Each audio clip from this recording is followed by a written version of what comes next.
Hey, welcome back, winners, to Denver Broncos for Dummies with Des the Winner. Yes, we win one game, and I am, again, fully convinced that it is playoff time, baby! I'll never learn. So, Broncos country has had sort of a whirlwind of the past couple of weeks. This time last week, I was mourning the loss of Von Miller, honestly thinking that life as we know it was over. And this week, I am yelling from the top of the mountains, it's playoff time, baby! That's probably terrible for the mic. Sorry, little guy. Many fans thought that the trade of Von Miller to the Rams was basically George Peyton waving the white flag, giving up on this season, sort of stacking up some draft capital for next season. All eyes were on 2022 for him. And Peyton kept telling us, guys, that's not true. And we were like, no, it's true. We're giving up. And he's like, no, seriously, guys, that's not true. And then we're like, you're such a liar, Camille. That was a Housewives reference. Probably the wrong crowd for that. I digress. And then Peyton came in, just did a mic drop, and showed us all who's boss. Or technically, GM. The biggest question we had leading into the game against the almost undefeated Cowboys was, is life post-Von possible? That's when the Broncos came in and were like, Von who?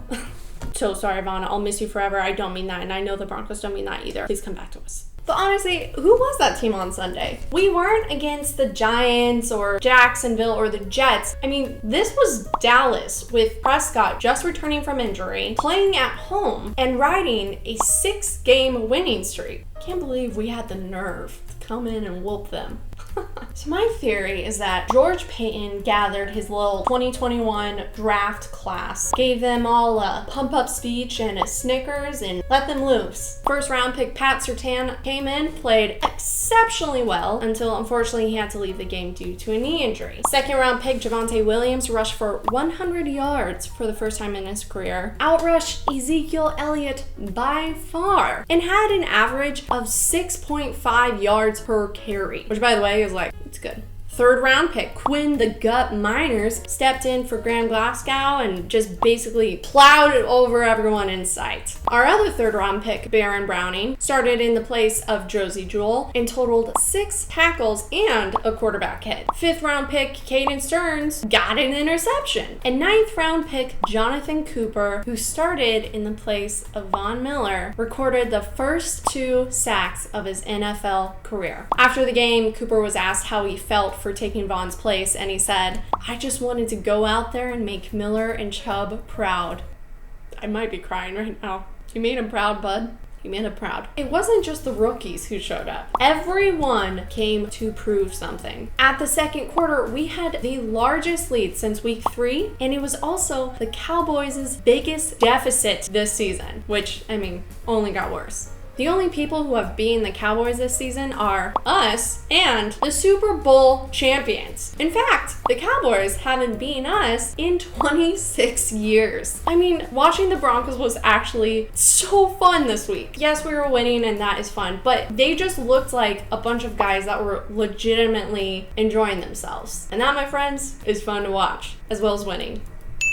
The biggest question moving forward is, will the real Denver Broncos team please stand up? Please. Anyone, please. Are you guys the 0-4 team we've seen? Or are you the take no prisoners and almost shut out the Cowboys type of team? What changed on the offense? Does the defensive guru have his swagger back? Did the players show up because they thought, hey, if Von Miller could be traded, I could be next? Was it the young players stepping up to prove that maybe one of them could be the next Von-like player on the team? Was this game an outlier, or is it a sign of things to come? Please, dear God, let it be the latter. It is the latter. Things to come. Things to come. Here we go.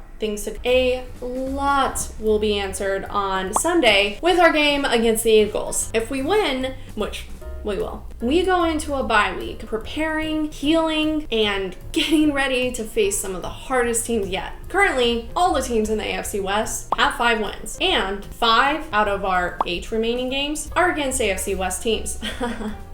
It's so fun. Yep, that's good. Let me know what you think the future of the Broncos look like, and was this a fluke of a game or a team that's here to stay?